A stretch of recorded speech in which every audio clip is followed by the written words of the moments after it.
Next और important topic है आज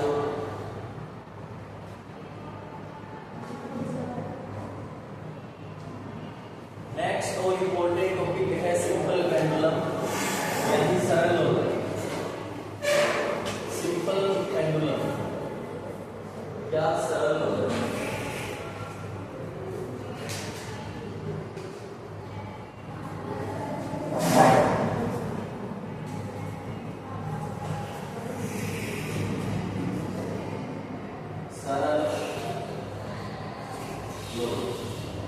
सिंपल पेंडुलम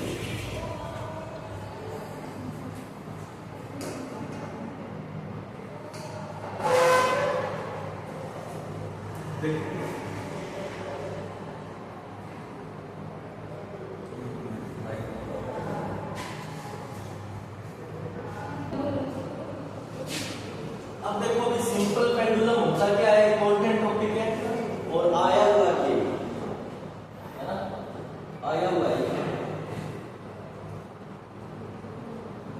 सिंपल पेंडुलम। देखिए इसकी डेफिनेशन बिल्कुल सिंपल है, नाम ही क्या है भी सिंपल है, तो डेफिनेशन भी क्या है सिंपल। जब किसी बिंदुवत द्रव्यमान कण स्मॉल कोई मास मान लीजिए, बिंदुवत द्रव्यमान कण को किसी धागे की सहायता से दृढ़ आधार से लटका दिया जाए। जब किसी बिंदुवत द्रव्यमान कण को बांधकर धागे की सहायता से बांधकर दृढ़ आधार से लटका दिया जाए तो प्राप्त संरचना क्या कहलाएगी, सिंपल पेंडुलम।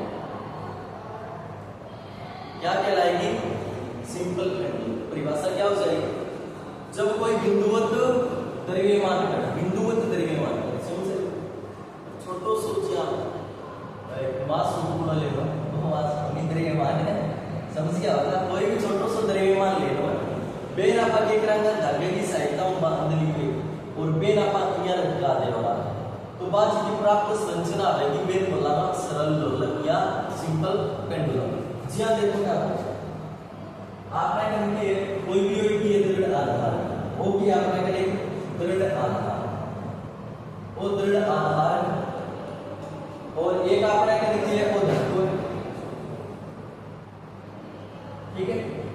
और यहां से हम क्या करते हैं, एक बिंदुवत द्रव्यमान कण को अटैच कर दिया स्मॉल एम, तो ये जो प्राप्त स्ट्रक्चर है इसी को क्या बोलेंगे, सिंपल पेंडुलम बोलेंगे। बात समझ आ गई क्या। अब देखिए इसकी हमें क्या याद करनी है, एक तो अवकल समीकरण और एक आवर्तता। एक तो याद करनी है अपनी अवकल समीकरण और एक आवर्तता। देखिए तो ये हमने मान लिया कि दो धागे की लंबाई है वो कितनी है, स्मॉल एल, कितनी है स्मॉल एल। ये कोई पोजीशन है यहाँ पे एस है, ठीक है, ये है अपनी एस और ये है ओ, मान लिया हमने कोई पॉइंट, ठीक है। अब क्या करेंगे भी, इस यहां से इसको पकड़ करके और इसमें एक्स विस्थापन देते हैं। क्या करते हैं, इसको पकड़ करके और एक्स विस्थापन देते हैं, ठीक है। तो ये क्या हो जाता है, तो इस तरीके से क्या हो जाता है, रोटेट हो जाता है।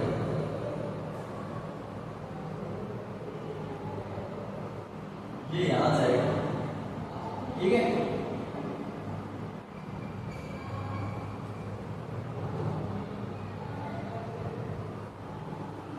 ये रहा, ठीक। तो यहां से यहां तक गया और विस्थापन कितना हुआ, इस तरीके से इसको पकड़ करके और यहां से यहां तक ला करके इसको छोड़ देंगे तो यह अपनी माध्य स्थिति के इर्द गिर्द क्या करने लग जाता है, दोलन गति करने लग जाता है। और इसकी हमें अवकल समीकरण निकालनी है और आवर्तता निकालना है। निकालने के लिए भी हमने क्या किया कि ये एस और इसकी क्या है, एस और ओ क्या है, इसकी माध्य स्थिति है। माध्य स्थिति से हम इसको एक्स विस्थापन लेकर के छोड़ते हैं तो यह अपनी माध्य स्थिति बात समझ आ गई है। अब देखिए यहाँ पे कोई बिंदुवत द्रव्यमान कण है तो इसका कोई ना कोई क्या होगा, भार होगा। क्या होगा, कोई ना कोई भार। अब ये जो भार है ये धागा इसको उठाए रखा है, ठीक है ना। तो ये जो धागा इसको उठा रखा है, देखो ये भार है। भार क्या होता है, भार बल नीचे की ओर लगेगा, भार बल mg, और इसको धागा ऊपर की ओर उठा रखा है। तो यहाँ पे ऊपर की ओर कोई ना कोई फोर्स लग रहा है, उससे बोलेंगे तनाव बल। क्या बोलेंगे, टेंशन फोर्स, तनाव बल, वो लग रहा है ऊपर की ओर, ठीक है। इसको बोलेंगे टेंशन फोर्स, इसको बोलते हैं तनाव बल। बात समझ आ गई क्या, ठीक है।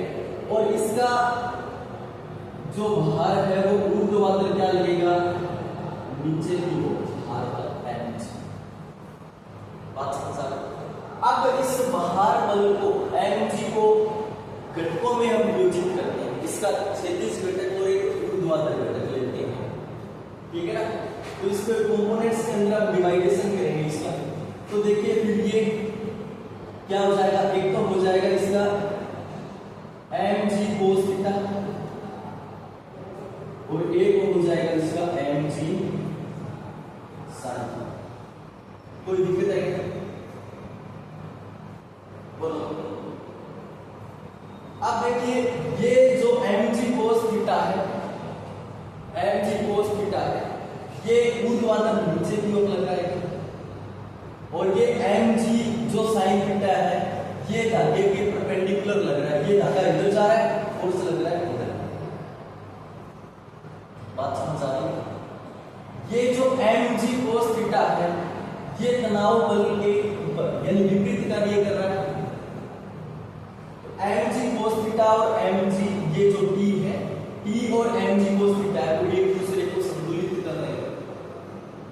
बात समझ आ रही है ना।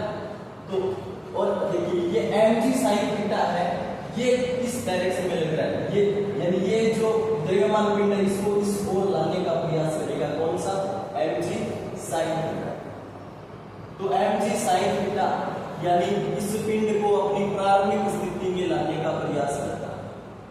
तो ऐसा कौन सा बल जो उस वस्तु को प्रारंभिक स्थिति में लाने का प्रयास करता है, उसे कौन सा फोर्स कहते हैं।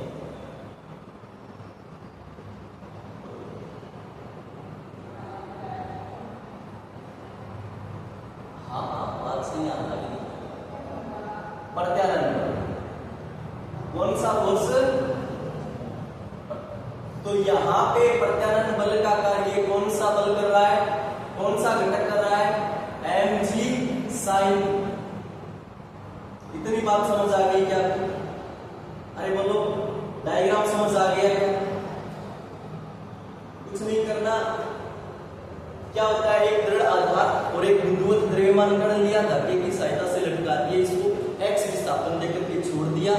बिंदुवत द्रव्यमान कण का कोई ना कोई क्या होगा, बल, सॉरी भार बल होगा।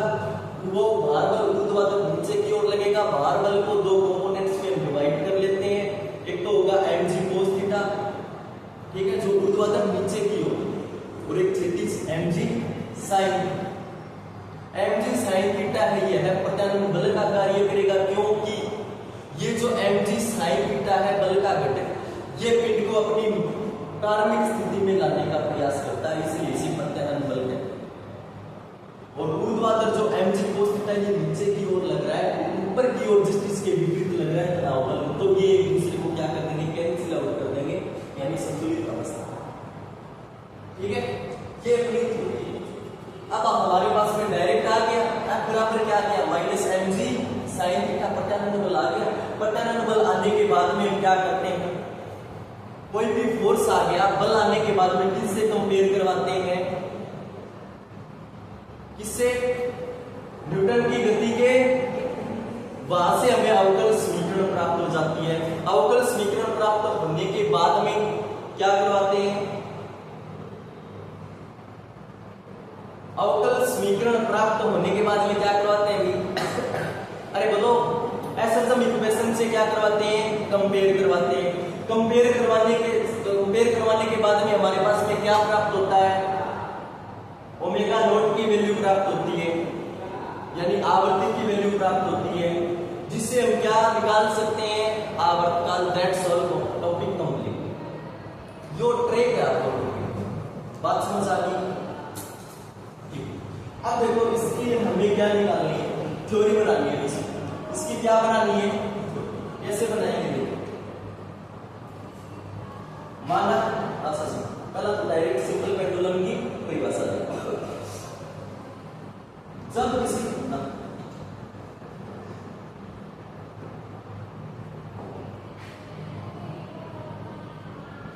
जब किसी बिंदुवत द्रव्यमान कण को, जब किसी ये दोनों परिभाषा, जब किसी बिंदुवत द्रव्यमान कण को किसी भारहीन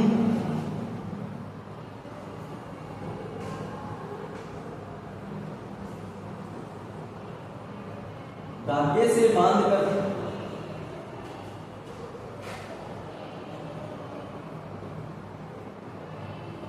दृढ़ आधार से लटका दिया जाए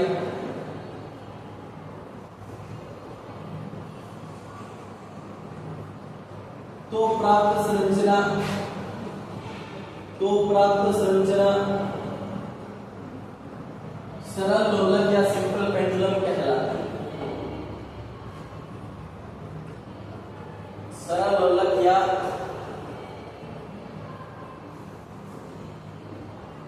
सिंपल पेंडुलम कहलाती है।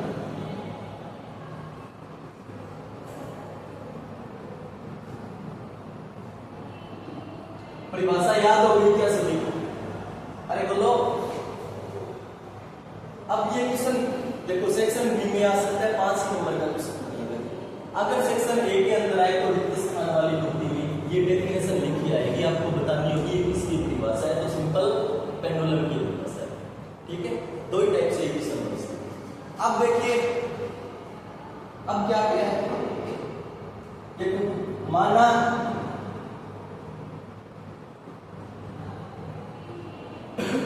एक बिंदुवत द्रव्यमान कण, क्या ऐसे कहेंगे डायरेक्ट, ये तो कोई नहीं। ठीक, माध्य स्थिति SO से, माध्य स्थिति SO से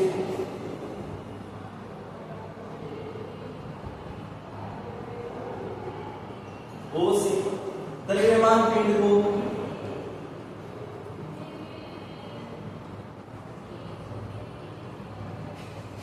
X विस्थापन देकर, X विस्थापन से छोड़ा जाता है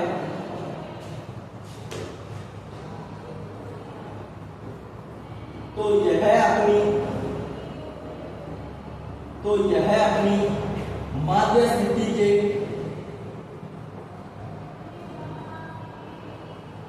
इर्द गिर्द दोलनी गति करने लग जाता है, दोलनी गति करने लग जाता है।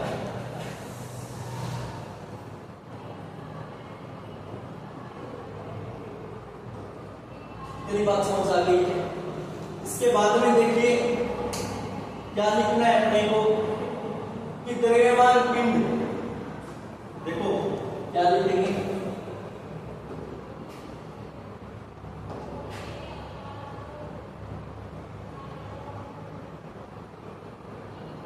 द्रव्यमान पिंड से उत्पन्न भार बल mg को दो घटकों में वियोजित करते हैं,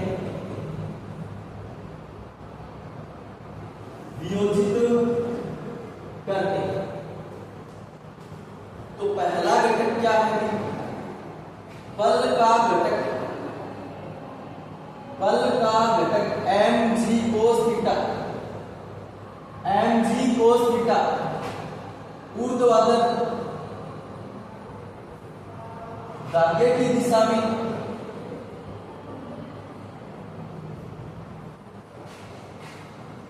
नीचे की ओर कार्य करता है, नीचे की ओर कार्य करता है, जिससे तनाव बल जो धागे की दिशा में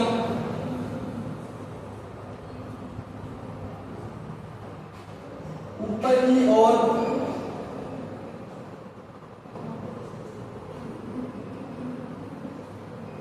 कार्य करता है, इसको संतुलित भी करता है।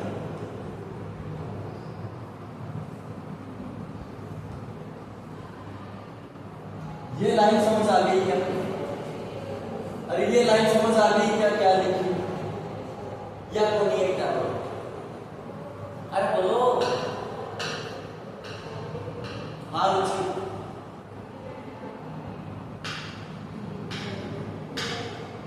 है? अरे बोलो, ये लिखे बताओ। मेरे को समझ आ गई है। अब देखो, जो 2 नंबर घटक है कौन सा? 2 नंबर घटक हम बात करेंगे बल का घटक mg sin थीटा द्रव्यमान पिंड को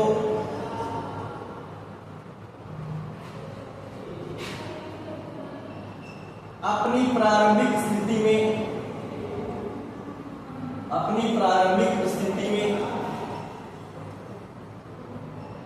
या इसको माध्य स्थिति की ओर लाने का प्रयास करता है, लाने का प्रयास करता है।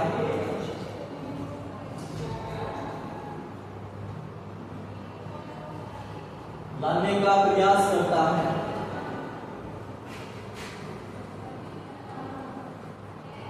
अर्थात प्रत्यानयन बल का कार्य करता है, अर्थात प्रत्यानयन बल का कार्य करता है, कार्य करता। तो प्रत्यानयन बल कितना हो जाएगा? प्रत्यानयन बल F R is equal to क्या हो जाएगा? n minus mg sin। इतनी बात समझ आ गई। अब क्या करना है? न्यूटन की गति के द्वितीय नियम से, न्यूटन की गति के द्वितीय नियम से क्या होता है? F is equal to ma होता है। ये समीकरण नंबर 2। समीकरण 1 और 2 से हम क्या लिख सकते हैं? समीकरण नंबर 1 और 2 से हम क्या लिख सकते हैं?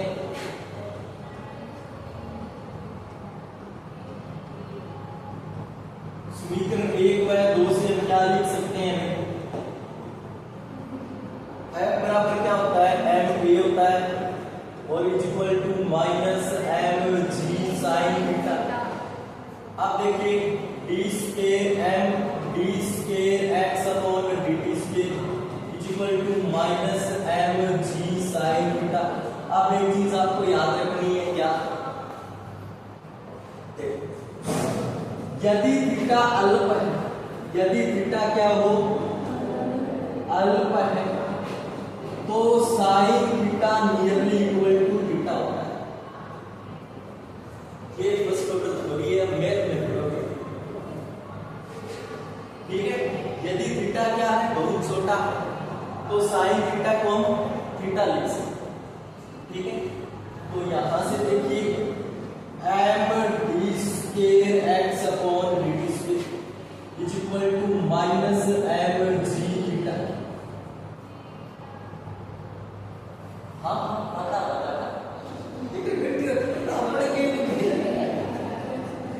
वो क्या बेटा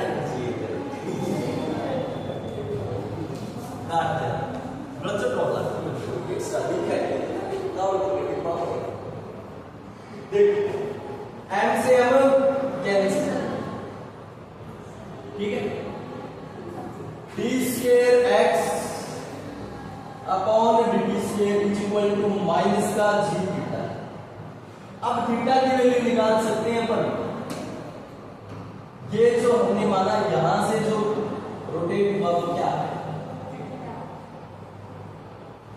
तो यहां से थीटा की वैल्यू निकाल लेंगे तो थीटा बराबर क्या होता है 4/3 तो थीटा इज इक्वल टू 4 कितना है x त्रिज्या कितनी है, ये वैल्यू वहां पे रखते हैं। ठीक है,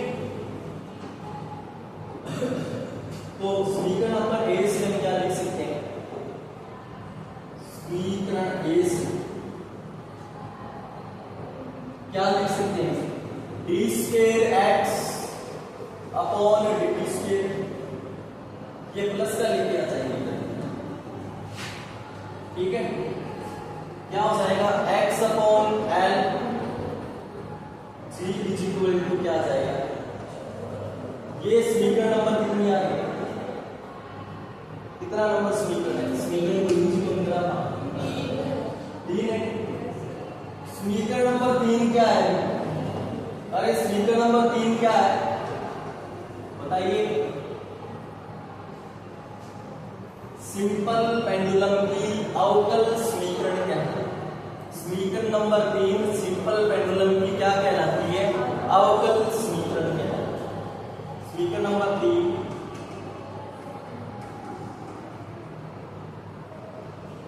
सिंपल पेंडुलम की अवकल समीकरण कहलाता है।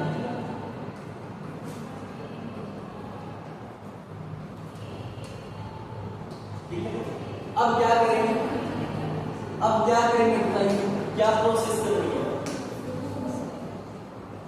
एसएचएम इक्वेशन से तुलना करवानी है, एसएचएम समीकरण से क्या होती है एसएचएम समीकरण, D square X upon plus omega naught square X is equal to, ठीक है, इससे कंपेयर करवाएंगे तो ओमेगा नॉट स्क्वायर की वैल्यू क्या आ जाएगी,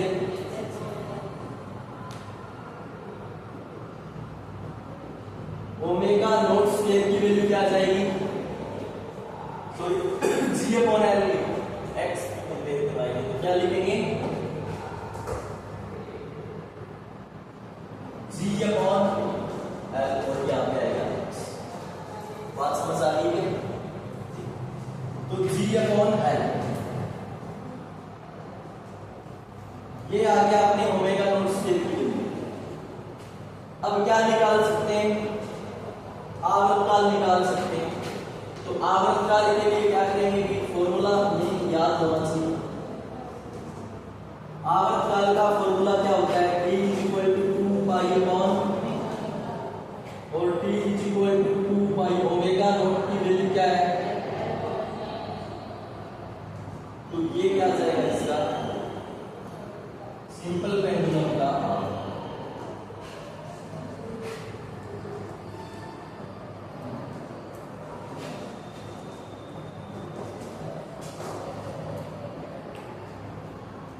बताइए, समझ आ गया क्या, तो आने वाला क्वेश्चन है, कंप्लीट समझ आ गया, नोट कर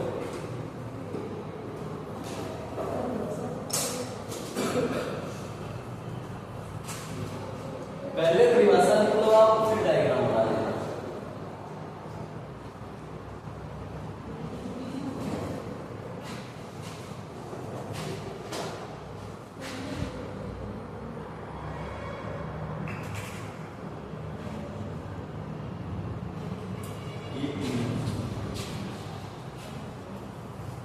स्क्रीनशॉट लेना चाहे तो ले सकते हैं।